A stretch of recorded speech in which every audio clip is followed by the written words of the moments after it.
कोकणाची ओळख असलेली भात शेती यंदा मोठ्या संकटात सापडलेली आहे. कारण गेल्या काही दिवसांपासून पावसाने दडी मारली आणि अनेक भागातील भात लावणी अक्षरशः ठप्प झालेली आहे. मात्र भात लावणीला वेग देण्यासाठी दमदार आणि सलग पावसाची प्रतीक्षा अद्याप कायम आहे. परिस्थिती इतकी गंभीर आहे की काही भागांमध्ये शेतकरी पंपाच्या पाण्यावरती भात लावणी करत असल्याचं चित्र समोर येत आहे. पावसाने दडी मारली आणि कोकणातला शेतकरी आता चिंतातूर बनलेला आहे. कोकणातल्या शेतकऱ्यांच्या अडचणी वाढलेल्या आहेत. भात शेती लावण्यायोग्य झालेली आहे, मात्र भात शेती लावण्यासाठी पाऊसच नाही. त्यामुळे शेतकऱ्यांच्या नजरा आता आकाशाकडे लागलेल्या आहेत. माझ्यासोबत काही शेतकरी आहेत. नेमकी काय परिस्थिती आहे आपण त्यांच्याकडून जाणून घेऊया. दादा, सध्याची काय परिस्थिती आहे कोकणामध्ये? पाऊस गायब आहे, त्यामुळे तुमच्या अडचणी वाढल्यात का? नक्कीच. माझं नाव सुहास चंद्रकांत लाले. मी टाळसुरी शेलारवाडी इथे राहतो. आम्ही शेती ही पूर्वापारपासून चालत आलेली ती पद्धतीमध्येच करतो. पण ह्या वर्षी आम्हाला दुबार पेरणी करावी लागली, कारण की पहिली जे रोप पेरणी केलं ते पूर्ण पाऊस नसल्या कारणाने करपलं गेलं. त्यानंतर आम्ही परत पेरणी केली. परत पेरणी केल्यानंतर आता रोप लावण्याच्या परिस्थितीत आहे, परंतु पाऊस नसल्या कारणाने लावणी करू शकत नाही. पण आमच्या नशिबाने की खाली नदी आहे, आम्ही पंप टाकून लावणी चालू केली आहे. परंतु आता लावणी करून घेतल्यानंतर जर पाऊस नाही पडला तर आम्ही काय करायचं? कारण की कंटिन्यू पंपाने पाणी लावणं शक्य नाही, कारण की आता जे नवीन स्मार्ट मीटर बसलेत त्या स्मार्ट मीटरला बिल जास्त येत आहे. त्यामुळे ह्यापुढे शेती करायची का नाही याचा प्रश्न निर्माण होत चाललेला आहे. आता कोकणामध्ये दोन प्रकारची शेती केली जाते, कातळावरची शेती आणि पाणथळ शेती. तुमची पाणथळ शेती आहे, परंतु कातळावरची शेती अडचणीत आहे, रोपं करपलेत. त्यांची नेमकी काय अवस्था आहे?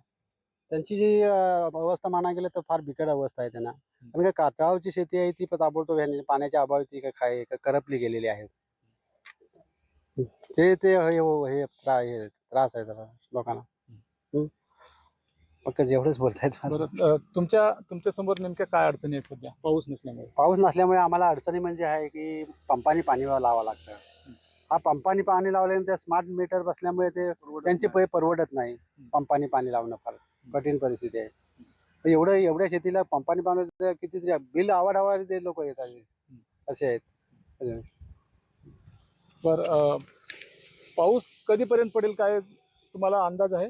पाऊस कधीपर्यंत पडेल असा म्हणजे हवामानाचा अंदाज काय आम्हाला अजून ते कळलं नाही. हवामानाने काय सांगितलं नाही की पाऊस आहे. पण एवढंच म्हणतं की आपण जे युट्यूबवर जर बघितलं तर टायमिंग सांगतात, हे 15 तारखेला पडेल, 16 तारखेला पडेल, 21 तारखेला पडेल, असे हे लोक सांगतात.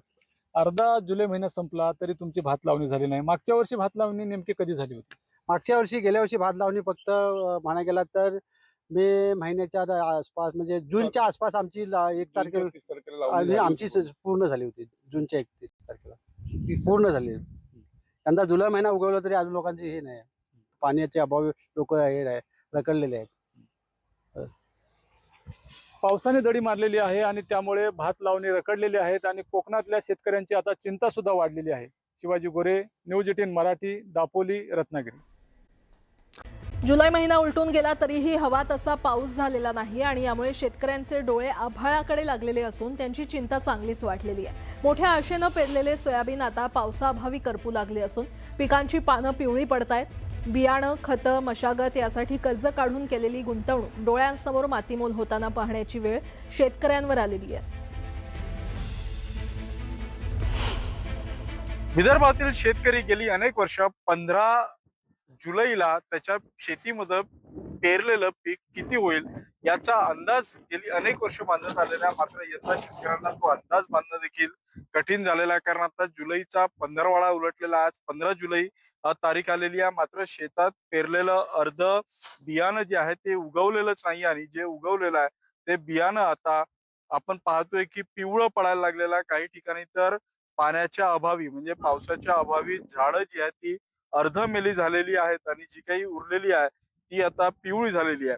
म्हणजे 100 बिया पेरल्या असेल तर त्यातल्या सुमारे 40 ते 50 बिया या उगवल्याच नाही आणि ज्या उगवल्या त्यातले 10 ते 20% पानं आता पिवळी पडायला लागली. त्यातले काही झाडं जी आहेत ती आता कोमे जायला लागलेली आहे. त्यामुळे शेतकऱ्यांच्या हाती आता पेरलेलं पीक येईल की नाही या चिंतेने आता शेतकरी ग्रासलेला आहे.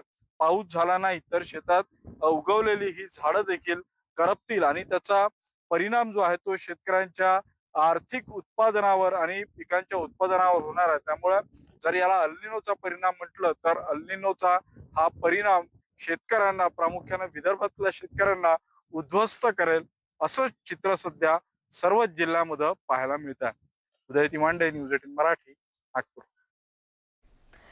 राज्यभर गाजत असलेल्या भूम शहरात दूध प्रकरण ताजं असतानाच आता दुधना नदीच्या पात्रात मोठ्या प्रमाणात संशयित पावडर आढळून आल्यानं परिसरात खळबळ माजली आहे. भूम तालुक्यातीलच वालवड इथे गावाजवळ संशयित पावडर आढळलेली आहे. वालवड येथील काही सजग युवकांच्या निदर्शनास हा प्रकार आला.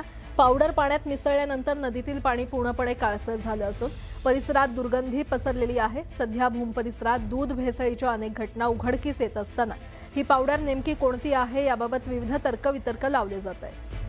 आणि या संदर्भात अधिक माहिती देत आहेत आमचे प्रतिनिधी बालाजी निरफळ आपल्यासोबत जोडले गेलेले आहेत.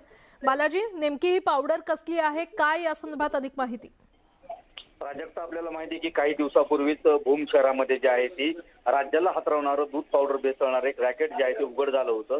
8 कोटीच्या घरात ह्या पावडर जे आहे ती मिक्स केली आणि कोटीच्या घरात ह्या दुधाची निर्मिती केली, बोगस दुधाची. आणि या सगळ्या राज्य हादरलेलं असताना याच्यात गुन्हा दाखल करून 7 आरोपी जे आहेत अटक केले. मात्र ही घटना ताजी असतानाच आता भूम तालुक्यातच जी आहे ती नदी पात्राच्या परिसरात वालवडच्या काही पावडर जी आहे ती टाकून गेले. अज्ञात व्यक्ती जे आहे ते रात्रीच्या अंधाराचा फायदा घेऊन आले व तिथे ती पावडर परिसरात फेकून गेले. ही पावडर खरं तर त्यांनी नष्ट करण्यासाठी पाण्यात टाकली. मात्र पाण्याचा सगळा परिसर जो आहे तो काळानिळा झाला आणि उग्र वास येत असल्याने गावातील परिसरातील नागरिकांच्या लक्षात आलं व त्यांनी ही जाऊन पाहणी केली व व्हिडिओ याचा जो आहे तो शूट केलेला आहे. ही सगळी जर एकूण पाहिलं तर ह्याच्यात असं दिसतंय की दूध भेसळसाठीच वापरली जाणारी पावडर आहे. भूम शहरात किंवा भूम तालुका परिसरात मोठं दूध उत्पादकाचं केंद्र आहे किंवा दूध उत्पादक म्हणून तालुका पाहिला जातो. यातूनच राज्यात अनेक ठिकाणी दुधाला पुरवठा केला जातो. मात्र ह्याच कारवाईनंतर जी आहे ती ही सगळी पावडर मिळून जाणं कुठेतरी एक योग आहे का, की हे सगळ्या धाबेदारांमुळे आता आपल्यापाशी असणारी बोगस पावडर कुठेतरी जाऊन टाकून द्यायची असा प्रकार सुरू आहे का, अशी सध्या चर्चा जोरदार रंगताना दिसत आहे. मात्र या पावडर टाकल्याचा वास उग्र येत असल्याने नागरिकांनी ही कुणी टाकली, का टाकली याचा शोध घ्यावा अशी मागणी केलेली आहे. एकूणच या प्रकारानंतर जे आहे ते अन्न व औषध प्रशासनाने जी कारवाई सुरू केलेली आहे त्याच्यामुळे बेसळखोराचं कुठेतरी धाबं जाणल्याचं या निमित्तानं पाहायला मिळत आहे. प्राजक्ता. बालाजी, धन्यवाद या संपूर्ण माहितीसाठी.